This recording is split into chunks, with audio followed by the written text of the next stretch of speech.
Esse é o Ancapso e nós vamos falar dessa reportagem aqui do GPS Brasília. Para a geração Z, o passado está na moda, né? E eu vou falar um negócio para vocês. Eu achei essa reportagem aqui interessante, mas o que eu achei mais legal nessa história aqui é que ela me lembrou uma outra teoria que tem a ver com isso também, com o fato da história ser cíclica, né? Ou seja, o que diz a reportagem aqui, né? Os jovens da geração Z, eles querem se diferenciar dos seus pais. Toda geração é assim, toda geração busca se diferenciar da geração anterior, que quer construir a sua própria identidade. Você tem esse interesse por fazer a sua identidade, né? Só que você acaba desse jeito se aproximando à geração dos seus avós, porque lembra, os seus pais fizeram a mesma coisa com os seus avós, os seus pais tentaram se diferenciar dos seus avós. Aí agora você tenta se diferenciar dos seus pais, o ciclo da história acaba girando nesse sentido, né?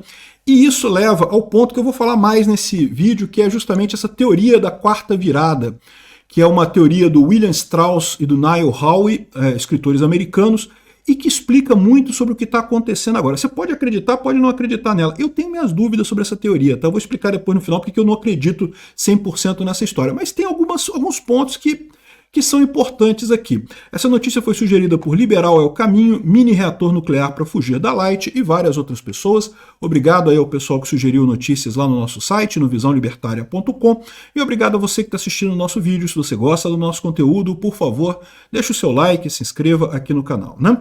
Pois bem, a reportagem original fala aqui sobre, no momento, a geração Z é obcecada por estéticas, músicas e produtos do passado. Por quê? Cara, toda geração é isso, bicho. Toda geração tem esse negócio de você buscar uma diferença, buscar se diferenciar. Você quer se diferenciar dos seus pais, você quer se diferenciar de outras turmas no seu colégio, você quer construir a sua identidade. Então essa busca por diferenciação é que faz com que as pessoas acabem adotando muitas vezes uma estética do passado, voltando no passado para pegar coisas, né? Isso é uma observação fática, né? Ou seja, é constatação do que acontece. De fato, de tempos em tempos, você tem a volta de determinados gostos, determinados tipos de roupa, determinadas estéticas, né? O pessoal tá pegando aqui, eu não sei o que o pessoal misturou aqui, Sex and the City com geração Z. Sex and the City é a minha geração, tá? Geração X, tá? Mas enfim, o pessoal tá vendo aqui essa volta ao passado e coisa e tal. Tranquilo, normal de explicar isso, é isso aí mesmo, a história, a moda, a música, tudo isso é meio cíclico, porque, de novo, cada geração tende a se diferenciar da geração anterior e acaba, sem perceber, seguindo um grande arquétipo de mudança generacional, que é justamente o que descrevem esses autores aqui, o Strauss e o Howe, nessa teoria deles, da quarta virada, né, the fourth turning. E o que é essa teoria aqui, que é muito interessante? Justamente é baseada nisso, você tem 4 gerações, a cada 80 anos, o que dá mais ou menos 4 gerações. É lógico, a gente não está falando de datas precisas aqui, a gente está falando de períodos. Na visão deles, acontece uma grande revolução nos Estados Unidos. Você já deve ter visto esse meme também, aquele meme, né, de homens fortes criam condições boas criam homens fracos criam condições ruins criam homens fortes. Já viu esse meme, né? Não deixa de ser, de certa forma, o que é a teoria da virada generacional aqui do Strauss e do Howe, né? É lógico, se você pegar o livro deles, é muito mais profundo que isso, eles explicam um monte de características e coisa e tal, mas a ideia é basicamente essa: a cada 4 gerações você tem uma grande virada no mundo, uma grande revolução. Lá nos Estados Unidos isso se adequa muito bem. Por quê? Porque você teve a Revolução Americana, que foi a independência dos Estados Unidos, mais ou menos 80 anos depois você teve a Guerra Civil Americana, né, a briga entre os confederados e a União e coisa e tal, os Yankees e os Dixies, enfim. E depois disso, você teve 80 anos depois, você teve a Segunda Grande Guerra, né, e agora, depois da Segunda Grande Guerra, 80 anos dá quando? Dá por agora. Agora a gente estaria nessa virada, estaremos no momento de virada. E como é que eles descrevem isso no livro, né? Então a explicação que eles trazem aqui, ó, aqui tem a descrição do Niall Howe, né, falando que a cada 80 ou 90 anos vocês têm essa mudança comportacional, essa grande virada no mundo, né? Eles já previram na década de 90 que haveria uma grande crise em 2020, justamente porque fazem 80 anos da Segunda Guerra Mundial, né? E aí eles explicam o seguinte: você tem essas teorias de gerações, são 4 tipos de gerações. Você tem uma crise muito grande. como foi a Guerra Civil Americana, como foi a Revolução Americana da Independência dos Estados Unidos, como foi a Segunda Guerra Mundial. É uma geração traumatizada, é uma geração que morre muita gente, que enfrenta condições terríveis. Essa geração, porém, por ser a geração muito ruim, a geração que sofreu muito e coisa e tal, dali que surgem os líderes dos próximos 80 anos. Então, a cada 80 anos, quando você tem essa crise, em algum momento ali você vai ter uma geração que vai ser coordenada, né, que vai ser guiada por um grande líder que vai fazer os próximos 80 anos de paz, as próximas 4 gerações. Essas gerações, essa geração que sobrevive à crise é a chamada geração silenciosa, né? Então, nos Estados Unidos é a geração dos veteranos da Segunda Guerra Mundial, né?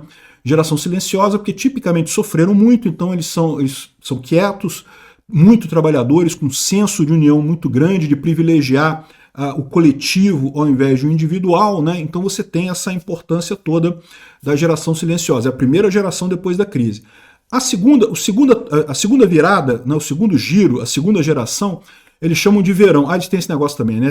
A primeira seria a primavera, justamente porque teve a devastação grande, e aí eles surgem, né, como uma primavera, refazendo a paz no mundo. A segunda é o verão, né, que seria o pessoal que já começa a ter uma visão individualista maior. Lembra, toda geração quer se diferenciar da geração anterior. Então os filhos da geração silenciosa são os baby boomers, né? São aquela geração que já tem um pouco mais de empreendedorismo, eles se calcam na paz que foi obtida na geração anterior para enriquecer, para ter um bom patrimônio, para crescer profissionalmente, já são mais individualistas, mas ainda tem uma visão muito forte de coletivo, ainda tem uma confiança muito grande nas outras pessoas, ainda buscam um mundo unificado, né? Isso seriam os baby boomers. Aí você tem que seria o verão, né? Aí você tem depois o outono e o inverno. A terceira geração seria a geração X agora, seria a minha geração, que é o pessoal que já tem, segundo eles dizem aqui, um individualismo irresponsável, um individualismo já extremo, né? Eu sou ANCAP, né? Não sei. Será que serviu a carapuça para mim aqui? Não sei.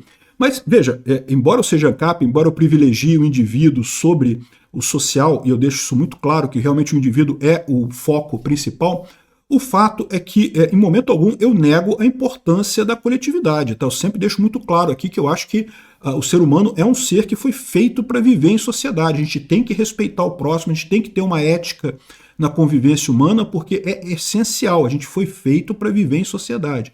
Eu acho que o indivíduo é mais importante que o social, mas o social é uma coisa muito importante também, né? Bom, enfim, isso daí é outra história. O que eles dizem é que a geração X é uma geração mais individualista ainda, e é quando a coisa começa a dar errado. Ih, caramba, a culpa é minha, tá vendo? A culpa é dos pais de vocês, ou do pessoal da minha idade, né? Bom, e aí a quarta geração é o inverno, que corresponde àquela geração que vai partir dessa nossa, e aí vai piorar ainda mais a coisa. Aí vai descambar e vai ter a crise. E aí quando tiver a crise, vai surgir uma nova geração silenciosa, que vai começar com um novo líder, vai começar com uma nova visão de mundo, e vai recomeçar toda a base da sociedade moderna em outros parâmetros, né? Então você pode ver isso também do ponto de vista da política, né? Quando teve a Revolução Americana, ainda predominavam as monarquias absolutistas, os estados que eram monarquia, ditadura. A gente chamaria hoje de ditadura, era tudo ditadura. A França era ditadura, a Inglaterra era ditadura, todo mundo era ditadura. O rei mandava, o rei era a lei, né? Veio a Revolução Americana, o que prevaleceu depois disso? Justamente o iluminismo, né? A ideia de que você tem que ter o governo, mas o governo tem que ser moderado, tem que ser controlado, você tem monarquias constitucionais e coisa e tal. É verdade que em alguns recantos do mundo ainda tem ditaduras por aqui, tem o Alexandre de Moraes aqui no Brasil, tem o Putin na Rússia e coisa e tal, mas via de regra o mundo todo caminhou para um modelo mais liberal com a Revolução Americana. Por quê?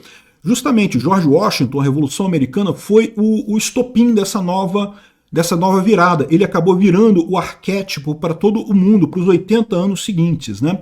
Depois daquilo veio um monte de outras revoluções, um monte de outras coisas, mas ali foi o começo da coisa, né? Isso é um ponto central, porque isso explica também porque o pessoal está preocupado com o Trump nos Estados Unidos. O pessoal está muito preocupado que o Trump seja o próximo George Washington, da reconstrução dos próximos 80 anos, né? Enfim, aí depois você teve a Guerra Civil Americana, que veio, depois disso, veio toda a visão de direitos humanos, né? Da visão de que somos todos iguais, né? Isso não existia antes. Na época do George Washington, eu não sei se George Washington tinha escravos, mas muitos dos pais fundadores americanos tinham escravos, era uma coisa que era considerado normal na época. Assim, eu sei que é um absurdo hoje em dia, mas na época era considerado normal você ter escravos, né? E aí você teve, depois de 80 anos, você teve a Revolução Americana, a Guerra Civil Americana, desculpa, e na Guerra Civil Americana surgiu todo o movimento dos direitos humanos e coisa e tal, da necessidade de todos serem tratados de forma igual perante a lei, não sei o que lá, o feminismo, tudo isso surgiu a partir dessa segunda virada, né? E o Abraham Lincoln, lá nos Estados Unidos, foi o grande líder dessa segunda virada aí, né? Depois, quando você teve a Segunda Guerra Mundial, que foi o outro ponto de tragédia e coisa e tal, a grande luta, né, contra esse sentimento de eugenismo, de raça superior, raça inferior e coisa e tal, que foi trazido pelo Hitler e coisa e tal, você já teve esse evento já mais mundial, né? Repara que as duas primeiras também teve uma reflexão mundial, né? As coisas aconteceram mais ou menos ao mesmo tempo no resto do mundo também. Mas você teve também essa luta pela ciência, pela visão mais aberta do mundo, né? Pela visão mais liberal do mundo, né? Liberal no bom sentido, liberdade econômica e liberdade social. Isso foi o que resultou nessa outra crise, né? E aí, o que está acontecendo agora? Nessa outra crise, eu não lembro, eles colocam quem seria o líder americano nessa região, eu não lembro se era o Eisenhower, se era o Franklin D. Roosevelt. Ele coloca um outro líder americano aí como sendo o novo cara que amalgamou o resultado da Segunda Guerra Mundial e daí fez a teoria, né, fez a base, o arquétipo político que passou a ser seguido pelo mundo inteiro nos 80 anos seguintes. E agora, em tese, a gente chegou em mais uma desses eventos críticos, né, a cada 80 anos, então teria agora, por volta de agora, uma grande crise no mundo, com muitas mortes, com muita tristeza, com muita guerra e não sei o que lá, né? Enfim, não sabemos o que vai acontecer, ninguém tem bola de cristal, mas pela teoria dos caras teria isso, e daí vai surgir também uma outra geração, que vai ser a geração que vai ser seguida, alguém vai ser o líder dessa nova mudança, né? E que essa nova mudança vai trazer justamente um novo tipo de paz, uma novidade política, né, uma visão política diferente que vai perdurar pelos próximos 80 anos. Eu adoraria que fosse justamente a questão libertária, o pessoal perceber que governos baseados em fronteiras são besteira, que as pessoas têm que... não pode ter governo coercitivo, o governo tem que ser voluntário, você tem que aceitar participar do governo. Não pode cobrar imposto de forma coercitiva. Isso resolve um monte de problemas. Seria uma saída maravilhosa. Eu não sei se a gente tem líderes capazes de fazer essa mudança toda no mundo. O Trump, ele é um cara mais a favor de Estado mínimo? Mas ele não chega a ser um libertário, né? O Milei seria. O Milei seria uma figura ótima, mas o Milei está na Argentina. Vamos combinar, para fazer uma mudança global, o mais provável é alguém americano fazendo isso, né? Então, eu fico preocupado com esse tipo de coisa, eu fico sem saber qual será o líder, qual será essa nova onda, né? E mesmo que você não acredite nessa história toda, eu acho que isso aqui é um pouco de tentativa de ajustar o passado num padrão específico. Nada garante que a gente vai ter realmente um evento catastrófico agora nessa década de 2020, né? A gente tem a guerra na Ucrânia, temos a guerra lá em Israel, são guerras preocupantes, é verdade, mas nada garante que vai ser algo mundial, que vai afetar o mundo todo. Tivemos a pandemia também, muita gente considerou que seria a pandemia esse problema, né?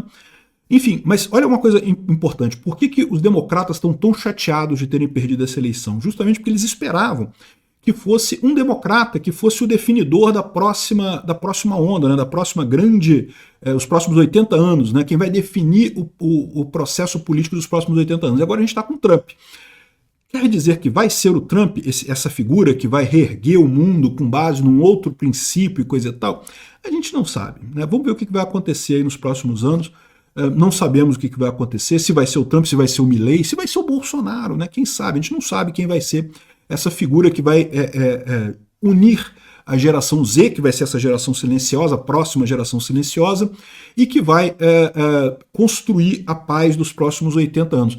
Eu acho uma teoria fascinante. Eu não acredito que seja verdadeira, mas eu acho que é fascinante isso daí. Realmente tem assim elementos que se enquadram muito bem na história como um todo, né? Me parece muito uma tentativa de ajustar a história a um padrão. É muito comum o pessoal fazer isso, né? Vocês lembram do Erich von Däniken, né, que dizia que as pirâmides eram feitas por astronautas de outros planetas e não sei o que lá e coisa e tal. E o cara mexia nos números todo para garantir que era tudo certinho, que dava, que tudo batia com a teoria dele. Isso aqui tem um pouco disso, eles dão uma marteladazinha aqui, uma marteladazinha ali, para garantir que a coisa está enquadrada na expectativa que eles criaram. Então, eu não levo isso muito a sério não, mas é um ponto que muitos americanos levam isso a sério, a ponto de eu dizer para vocês que um dos grandes preocupações dos democratas lá, essa briga muito grande nessa eleição, é justamente porque eles temem que o Trump seja essa mudança. Assim, você pode olhar para o nosso mundo e chegar à conclusão de que é um mundo que está mesmo meio que desabando mesmo, né? E lógico, o mundo não vai acabar. Não vai surgir uma outra coisa depois. O que vai surgir? Vai ter que ter um líder que vai ser o líder que vai construir essa nova visão. Eu torço pelo Milley. Eu acho que o Milley seria ótimo. Vamos ver o que vai acontecer. Obrigado por assistir o vídeo até o final. Além de curtir, compartilhar e se inscrever no canal, considere se tornar patrocinador com valores a partir de R$ 1,99. Clique no botão Seja Membro abaixo para saber as condições e vantagens de patrocinar o canal. Mais informações sobre o nosso projeto, visite nossos sites indicados na tela.